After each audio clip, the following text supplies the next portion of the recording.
Hey guys, யூகேல 5th November வந்தாவே பட்டாசு வெடிச்சு யூகே முழுசும் கொண்டாடுவாங்க. இது வந்து பான்ஃபயர் நைட்டுன்னு சொல்லுவாங்க. இதுக்கு பின்னாடி ஒரு பெரிய ஸ்டோரியே இருக்குங்க. 17ஆம் நூற்றாண்டில் கிங் ஜேம்ஸ் வந்து ரூல் பண்ணிட்டு இருந்தாரு. அவர் வந்து ப்ராட்டஸ்டன்ட்ஸ்க்குலாம் வந்து நிறைய நல்லது பண்ணிட்டு இருந்தார். அப்போ வந்து அந்த கேத்தலிக் மக்களுக்கு வந்து ஃபீல் ஆச்சு, அவங்க வந்து கேத்தலிக்ஸ் சரியா பண்ணலன்னு சொல்லிட்டு. அப்போ அந்த கை ஃபாக்ஸ் என்றவரும் அவங்களோட டீம் வந்து எப்படியாவது அந்த கிங் ஜேம்ஸ் வந்து நம்ம கொண்டுட்டு புதுசாக ஒரு கிங்ஸை வந்து நம்ம எடுத்துட்டு வந்து சொல்லி பிளான் பண்ணிட்டு அந்த பார்லிமெண்ட்டுக்கு வந்து 36 பேரல் ஆஃப் கன் பவுடர் வந்து வச்சு அவங்கள கொல்ல வந்து சதித்திட்டம் போட்டார். ஆனால் அந்த கூட்டத்தில் இருந்த ஒருத்தர் வந்து ஒரு மொட்டை கடிதம் போட்டு அதை வந்து சேவ் பண்ணிட்டாரு.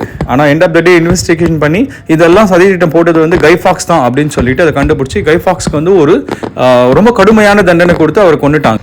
ஸோ இந்த டேவை கொண்டாடுற விதமாக தான் யூகே மக்கள் எல்லாரும் ஒன்று சேர்ந்து இந்த பான்ஃபயர் நைட் வந்து செலிப்ரேட் பண்ணுறாங்க. யூகே முழுசும் பட்டாசு வெடிப்பாங்க.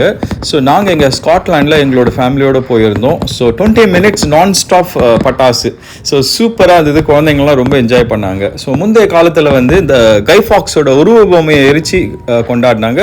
ஸோ இப்போல்லாம் வந்து ஜஸ்ட் பட்டாசு மட்டும் வெடித்து கொண்டாடுவாங்க. ஸோ அவ்வளோதாங்க கைஸ், தேங்க்யூ ஸோ மச்.